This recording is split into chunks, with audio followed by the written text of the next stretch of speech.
Hello everyone, welcome back to my YouTube channel Floral Bio Canvas. In today's video we are going to study about ecosystem. So we will be starting with the video, and first of all we will be understanding what is this ecosystem, what are the different components and what are the different types of ecosystem we will be coming across. Now before moving with the definition of ecosystem, we will be understanding, हम समझ लेते हैं कि ecosystem basically होता क्या है. तो when I say ecosystem, हम पढ़ते आ रहे हैं कि there is interaction between the biotic and abiotic component. Biotic means living organisms and abiotic means non-living.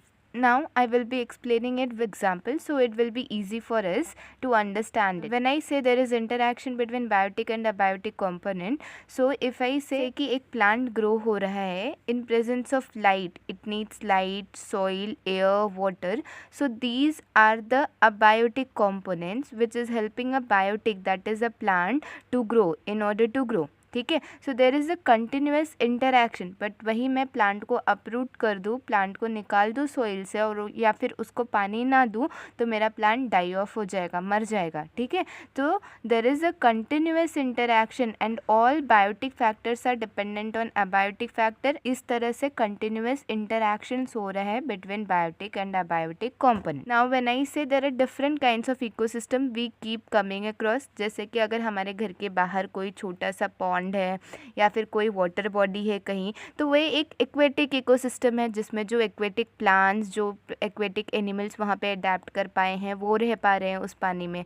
ठीक है. फिर वहीं मैं गर्म जगह की बात करूँ, डेजर्ट की बात करूँ, तो वो एक इकोसिस्टम है जहाँ पे हॉट एनवायरनमेंट है एंड जो भी एनिमल्स या प्लांट्स है जो वहाँ पे स्कार्सिटी ऑफ वाटर, जो ऐसे अडेप्टेड है कि उनको कम पानी की आवश्यकता है, कम पानी की ज़रूरत है, तो वहाँ पे सर्वाइव कर सकते हैं. ऑलराइट. तो इस तरह से जो गर्म जगह है वहाँ पे ऐसे ऑर्गेनिजम्स, ऐसे प्लांट्स पाए जाते हैं जो उस एरिया में अडेप्टेड है. So that is another type of ecosystem. वहीं ठंडी जगह की अलग इकोसिस्टम है. या फिर मैं बात करूँ घर में जो हमारे गमले रहते हैं, पॉट रहते हैं, उसमें हमने प्लांट लगाया है तो उसी सॉइल में there are different microbes, earthworm वगैरह, तो that is another ecosystem for that organisms.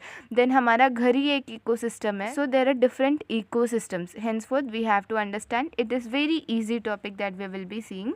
Now we will be understanding the definition of ecosystem. Ecosystem is a complex network of living organisms, that is plant, animals and microorganisms, interacting with each other and their physical environment. So there are abiotic factors like air, water, soil and sunlight. So there is a continuous interaction between biotic and abiotic component, and henceforth this interaction that is taking place between biotic and abiotic component forms a self-regulating and stable system. तभी जो मैंने example दिया कि एक plant grow कर रहा था in presence of soil, air, water, light, तो there is continuous interaction taking place which is forming a stable system and self regulating environment for that plant.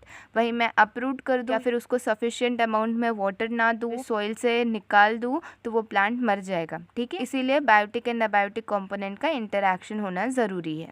Now we will be moving on further slides. In this slide we will be studying about components of ecosystem. So there are two components of ecosystem, that is biotic factors and abiotic factor.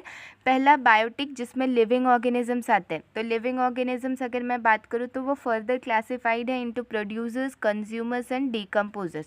First of all we have to understand what is producers. Producers जो अपना खाना खुद synthesise करते हैं, जो अपना खाना खुद बनाते हैं, हम इन सिंपल लैंग्वेज बोले तो. सो they synthesize their organic nutrients by using the inorganic compound. Producers are also termed as autotrophs, जिसकी कैटेगरी में आते हैं plants and algae. They have chlorophyll pigments, जिसकी वजह से वो photosynthesize करते हैं and अपना खाना खुद बनाते हैं. Whereas the second category that we have to study about is consumers. As the name suggests, they consume or they depend on other organisms, क्योंकि वो अपना खाना और nutrient खुद synthesize नहीं कर पा रहे, तो वो dependent रहते हैं producers पे और अदर कंज्यूमर्स पे. So here we will be seeing the types of consumers. It could be herbivore, carnivore और omnivore. Herbivore they are dependent on plant source only. Carnivore they are dependent on animal source only. Omni means both, they are dependent on plant और animal. They can consume both plant and animals both. Alright. Now when I say decomposers, so decomposers की category में आते हैं bacteria and fungi. They depend on the dead and decaying organic matter. जो पत्ते वगैरह झड़ के गिर गए या फिर कोई ऑर्गेनिजम्स डेथ हो चुका है, तो ये बैक्टीरिया एंड फंगाई डिकम्पोजर्स की तरह एक्ट करते हैं। एंड डिकम्पोजिशन एक प्रोसेस है जिसमें जो भी डेड ऑर्गेनिक मैटर है जिसको डिकम्पोज करते हैं, ब्रेक डाउन करते हैं इनटू सिंपल ऑर्गेनिक मॉलिक्यूल्स, जिससे जो भी एसेंशियल न्यूट्रिएंट्स है वो फिर से एनवायरमेंट में रिलीज हो जाए, सॉइल में मिल जाए।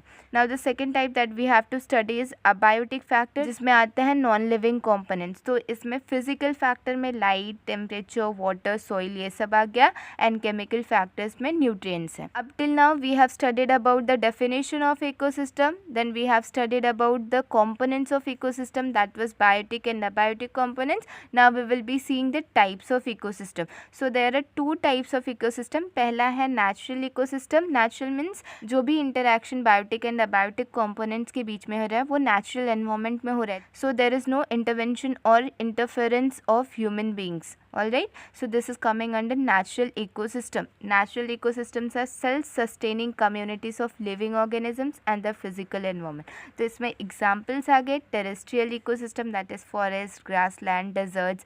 Fresh water ecosystem जिसमें आ गया river, lake, wetlands, ये सब है फ्रेश वाटर इकोसिस्टम। ये वाटर बॉडी है तो इसमें ऐसे प्लांट एंड एनिमल्स रहेंगे जिसके लिए ये फेवरेबल एनवायरनमेंट रहेगा।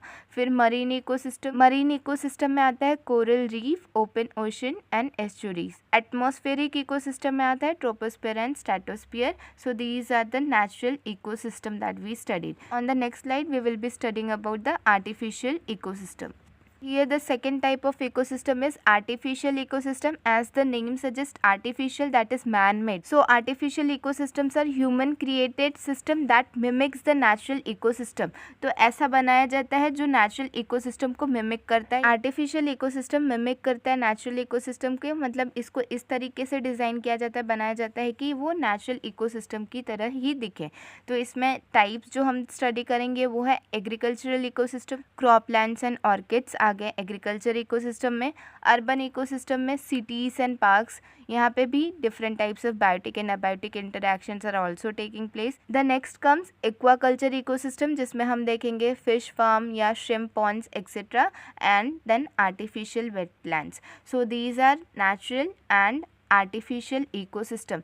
और जो भी इकोसिस्टम है वहाँ पे ये हमें ध्यान रखना है कि उसमें interaction between biotic and abiotic component हो ही रहा है, बिकॉज ये इंटरैक्शन ज़रूरी है, तभी जो बायोटिक फैक्टर है वो डिपेंडेंट है अबायोटिक फैक्टर पे। कंटिन्यूअस इंटरैक्शन की वजह से बैलेंस बना हुआ है, ऑर्गेनिज्म सर्वाइव कर पा रहे हैं। So there is a continuous balance between the ecosystem that we have studied so far. Hope so this video is helpful to you. Please hit the like button and subscribe to my channel for more new videos. Thank you.